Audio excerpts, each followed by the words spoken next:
Cameras పెడతా ఉన్నాం మేము. అట్లా జనరల్గా ఏంటంటే ఆర్గ్యుమెంటు చేస్తూ ఉంటారు. Everything recorded. మేమైతే మంచిగా మర్యాదనే ఉంటాం. మర్యాద మేము ఇప్పుడు చెప్పాం, మంచిగా మాట్లాడతాం, చేస్తాం.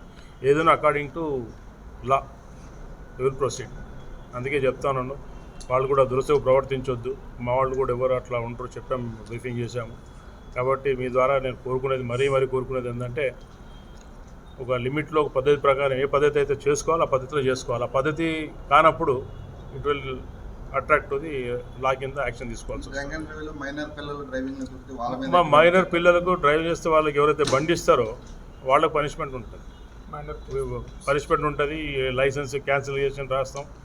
ఎందుకంటే డ్రంక్ అంటే బండి ఎవరు ఇస్తారు, వాళ్ళ ఫాదరు బ్రదరు ఎవరైతే రిజిస్టర్డ్ ఉంటారో వెహికల్ రిజిస్టర్ అతనికి ఇచ్చిన అనుకోండి, ఈజ్ ఆల్సో లైబుల్.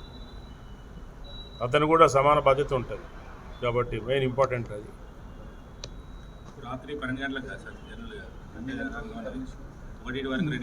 ఇప్పుడు ఎట్లుంటారంటే రాత్రి 12ంటికి వెళ్ళి చెక్ చేస్తారు, మనం 8ంటికి 9ంటికి తాగితే ఎవరు చెక్ చేయరంటారు.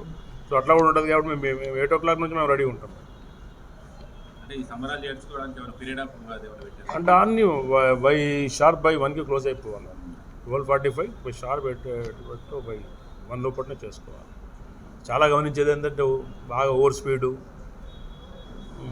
హ్యూజ్ నాయిస్ ఎక్కువ ఉంటే ఏం చేయలేరులే అనుకుంటారు అనమాట. మేము ఎక్కువ ఉన్నాం కదా ఇంత క్రౌడ్లో మనల్ని ఎవరేం అనలేరులే, పట్టించుకోలేరు అంటారు. అది తప్ప. ఎందుకంటే కెమెరాస్ ఉన్నాయి, ఫిక్సప్ అయిపోతారు, పట్టుకుంటాము. ఎస్కేప్ అయినా కూడా నెంబర్ ఎంత స్పీడ్లో పోయిందో ఏం తెలుస్తుంది కదా, డైరెక్ట్గా మళ్ళీ ఇంటికే చాలని వెళ్ళిపోతుంది. అట్లా పోయినప్పుడు అది దొరుకుతుంది.